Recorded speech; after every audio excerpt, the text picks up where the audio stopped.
വേദിയിൽ വിഭൂഷിതരായിരിക്കുന്ന പ്രിയപ്പെട്ടവരെ, അഭിമന്യ തിരുമേനി, ഓരോരുത്തരുടെ പരിപാടികൾ കഴിഞ്ഞ് അവരവരുടെ തിരക്ക് കാരണം വേദി വിട്ടു പോയിട്ടുള്ള പ്രിയപ്പെട്ടവരെ, ഈ യോഗത്തിൽ ഇപ്പോഴും ക്ഷമയോടെ കാത്തിരിക്കുന്ന പ്രിയ സഹോദരങ്ങളെ, സഹോദരിമാരെ,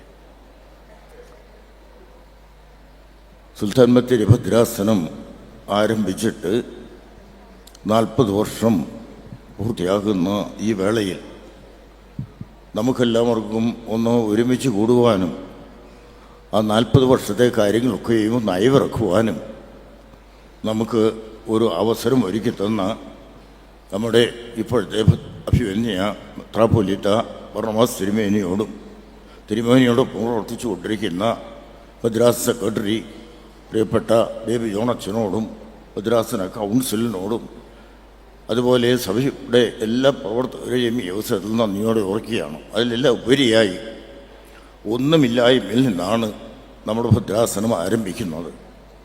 വന്യനായ നൂറിന അളച്ചനാണ് ഈ ഭദ്രാസനത്തിൻ്റെ പൂർണ്ണമായ ക്രെഡിറ്റ്. കാരണം അന്ന് ഒരു ഭദ്രാസനം എന്നുള്ളതിനെക്കുറിച്ച് ഞങ്ങൾക്ക് ആർക്കും ചിന്തിക്കാൻ പോലും കഴിയുമായിരുന്നില്ല. പക്ഷേ നൂറിന അളച്ചൻ എന്ന് പറയുന്ന വലിയ നേതൃത്വത്തോട് ഞങ്ങൾ വൈദികരെല്ലാവരും ഒരുമിച്ച് ചേർന്ന് നിന്നു. നൂറിന അളച്ചനേക്കാൾ പ്രായമുള്ള ചില വൈദികരൊക്കെ ഉണ്ടായിരുന്നു. അവരും അച്ഛനോട് ചേർന്നിട്ട് അച്ഛൻ എന്ത് പറയുന്നുവോ അതുപോലെ ഞങ്ങൾ തയ്യാറാണ് എന്ന് പറഞ്ഞ് ചേർന്ന് നിന്നു. അതിൻ്റെ ഫലമായിട്ടാണ് ഇവിടെ ഒരു ഭദ്രാസനം ഉണ്ടാകുന്നത്. 1985 ജനുവരി മാസം 14-ാം തീയതി ഭദ്രാസനം രൂപീകരിച്ചുകൊണ്ടുള്ളതായ ആദ്യത്തെ കൽപ്പന വന്നു. പക്ഷേ അപ്പോഴൊന്നും നമുക്ക് ആ കൽപ്പന വന്നു എങ്കിലും ഒരു ഭദ്രാസനത്തിൻ്റെ പ്രവർത്തനങ്ങൾ വേണ്ട രീതിയിൽ കൊണ്ടുവന്ന് കഴിഞ്ഞില്ല. നൂറിനാലച്ചൻ ആദ്യത്തെ ഭദ്രാസന അഡ്മിനിസ്ട്രേറ്ററായിട്ടും അന്നത്തെ പരിശുദ്ധ ബാബാ തിരുമേനി ഇതിൻ്റെ ഭരണ നേതൃത്വത്തിലും ആണ് ഇരുന്നത്. ഇതിൻ്റെ ഔപചാരികമായ ഉദ്ഘാടനം നടക്കുന്നത് 1986 ജനുവരി മാസം 14-ാം തീയതിയാണ്. അന്ന് ഈ ഔപചാരിക സമ്മേളനത്തിലേക്ക് വന്നു ചേർന്നത് മലങ്കരയുടെ ഏറ്റവും തലപ്പത്തിരിക്കുന്ന അഭിമന്യര പിതാക്കന്മാരെല്ലാം തന്നെ കടന്നു വന്നു. അന്ന് ബാബയായിരുന്ന പരിശുദ്ധ മാത്യൂസ് പ്രഥമൻ ബാബ തിരുമേനിയോടൊപ്പം നിയുക്ത ബാബ അടുത്ത ബാബയാകാനുള്ളതായ മാത്യൂസ് മാർ കൂറിലോസ് തിരുമേനി, അതോടൊപ്പം വന്നത് പിന്നീട് ബാബയായി തീരാനുള്ളതായ മലബാർ ഭദ്രാസനത്തിൻ്റെ തീമോത്യൂസ് തിരുമേനി, അതോടൊപ്പം വീണ്ടും കടന്നു വന്നത് അടുത്ത ബാബയാകാനുള്ള കുന്നംകുളത്തിൻ്റെ പൗലോസ് മാർ മെലിത്യോസ് തിരുമേനി. തീർന്നില്ല, നിരണത്തിൻ്റെ ഒസ്താത്യൂസ് തിരുമേനി, ഈവറീസന്മാർ ഒസ്താത്യൂസ് തിരുമേനി, കൊല്ലത്തിൻ്റെ സഹായമത്രച്ചനായിരുന്ന മാത്യൂസ് മാർ എപ്പിപ്പാനിയൂസ് തിരുമേനി, ഇവരെല്ലാം അന്നത്തെ യോഗത്തിലുണ്ടായിരുന്നു. അതുപോലെ തന്നെ ഇന്നിപ്പോൾ നമ്മുടെ മാനന്തവാടി രൂപതാ ജോസ് പെരുന്നാട് തിരുമേനി ഇവിടെ ഒന്ന് പോയി. അന്ന് ഇതിൻ്റെ ഉദ്ഘാടനത്തിനുണ്ടായിരുന്നത് മാനന്തവാടി രൂപതയുടെ മാർ ജേക്കബ് തൂങ്കുഴി തിരുമേനി ആയിരുന്നു. അതുപോലെ തന്നെ മലങ്കര കത്തോലിക്ക സഭയുടെ മെത്രാച്ചനായിരുന്ന സിറിൽ മാർ ബസേലിയോസ് അന്ന് ഈ ഉദ്ഘാടന സമ്മേളനത്തിലുണ്ടായിരുന്നു.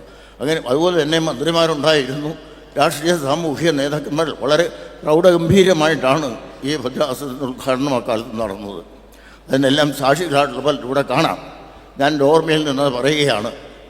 അച്ഛൻ എന്ന് പറയുന്ന നൂറിനാലച്ഛൻ എന്ന് പറയുന്ന ആ ഒരു വ്യക്തിത്വത്തിൻ്റെ ആ കൊടിക്കീഴിൽ ഞങ്ങൾ വൈദികർ ചേർന്നു വന്നു. അതുകൊണ്ട് എനിക്ക് പറയുവാനുള്ള ഈ ഭദ്രാസനം എന്ന് പറയുന്നത് നൂറിനാലച്ഛൻ്റെ ഒരു കുഞ്ഞാണ്. ഒന്നുമില്ലായ്മയിൽ നിന്ന് ഈ ഭദ്രാസനത്തെ രൂപീകരിച്ചുകൊണ്ട് കൊണ്ടുപോകാൻ തക്കണം. തിരുമേനി വരുമ്പോൾ താമസിക്കാൻ സ്ഥലം വേണ്ടേ? ആരുടെയും ചിന്തയിൽ പോയില്ല. അത് മനസ്സിൽ കണ്ടുകൊണ്ട് നൂറിനാലച്ഛൻ സെൻറ്റ് മേരീസ് കോളേജിൻ്റെ ഒരു ഗസ്റ്റ് ഹൗസ് സുൽത്താൻ ബത്തേരി പള്ളി സ്ഥലത്ത് പോണത്. അവിടെയാണ് ആദ്യത്തെ നമ്മുടെ തിരുമേനി ക്ലീമിസ് തിരുമേനി കുര്യാക്കോസ് മാർ ക്ലീമിസ് തിരുമേനി വന്ന് അന്തി ഉറങ്ങുന്നത്. ഒരു സ്ഥലമില്ല, ഒന്നുമില്ല. എവിടെ പോവും? പണമുണ്ടോ? ഒന്നുമില്ല. ആ ഒരവസ്ഥയിലായിരുന്നു നമ്മൾ. പക്ഷേ എങ്കിലും സ്വർഗത്തിലെ ദൈവം എല്ലാം അറിയുന്നവനായിരുന്നു. അവൻ വഴി നടത്തി. ആദ്യമേ നമ്മൾ ഈ ഒലിവുമല സ്ഥലം ആദ്യമേ വാങ്ങുന്നു 1.5 ഏക്കർ. അത് കഴിഞ്ഞ് അവിടെ ഇച്ചിരി ഒതുങ്ങിപ്പോയോ സംശയമുണ്ട്, നമുക്ക് മറ്റൊരു സ്ഥലം വേണം എന്ന് പറഞ്ഞുകൊണ്ടാണ് രണ്ടാമത് ഊമല റോഡിലുള്ള 4.5 ഏക്കർ സ്ഥലം അന്ന് 13.5 ലക്ഷം രൂപയ്ക്കാണ് ആ സ്ഥലം വാങ്ങുന്നത്. അത് വാങ്ങി ഇന്നിപ്പോൾ അവിടെ 1 സെൻറ്റ് സ്ഥലത്തിന് 15 ലക്ഷമോ 20 ലക്ഷമോ കൊടുക്കണം. 4 ഏക്കർ സ്ഥലത്തിനാണ് 13. അതിനുശേഷം നമ്മൾ പല കാര്യങ്ങൾ ചെയ്തു ഇവിടെ ഭദ്രാസനത്തിലായിട്ട്. അഭിമന്യ കുര്യാക്കോസ് മാർ ക്ലീമീസ് തിരുമേനി ആ ഒന്നുമില്ലായ്മയിൽ നിന്ന് ഈ സ്ഥാപനത്തെ ഒരു നല്ല യൗവന പ്രായത്തിലേക്ക് കൊണ്ടുവന്ന് എത്തിച്ചു. എന്നിട്ടാണ് പോയത്. അതിനുശേഷമാണ് നമ്മുടെ എപ്പിഫാനിയോസ് തിരുമേനി വരുന്നത്. തിരുമേനിയും ഈ ഭദ്രാസനത്തിന് വേണ്ടി വളരെയേറെ ഓടി നടന്ന് പ്രവർത്തിക്കുകയും പള്ളികളില്ലാത്ത സ്ഥലങ്ങളിലൊക്കെ പള്ളികൾ ഉണ്ടാക്കുന്നതിന് വേണ്ടി കൈയഴിഞ്ഞ് സഹായം ചെയ്ത ഒരു തിരുമേനിയാണ്. തിരുമേനിയെ നമുക്ക് മറക്കാൻ കഴിയുകയില്ല. പിന്നീടാണ് ഇപ്പോൾ ആശംസകൾ നേർന്നുകൊണ്ട് നിർത്തുന്നു. നന്ദി, നമസ്കാരം. അടുത്തതായി